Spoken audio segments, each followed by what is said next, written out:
ఓం శ్రీమాత్రే నమః. మూగపంచతిలో స్తుతి శతకంలో 13వ శ్లోకాన్ని భావాన్ని చెప్పుకుందాం.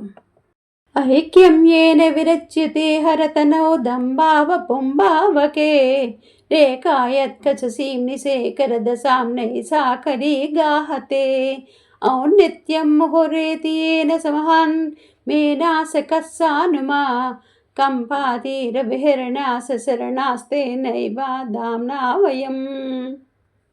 ఏ దేవి దంభావ పుంభావములు గల శివుడి శరీరంలో ఐక్యం చేయబడుతుందో, ఏ దేవి తల మీద కేశాల ప్రదేశంలో చంద్రరేఖ శిరోభూషణంగా అల్లాడుతుందో, ఏ దేవి పుట్టుకతో మేనకాదేవి భర్త అయిన హిమవంతుడు మాటి మాటికి ఔన్నత్యాన్ని పొందుతున్నాడో, కంపా నదీ తీరంలో విహరించే ఆ ధామమే అనగా కామాక్షి దేవి మాకు దిక్కు.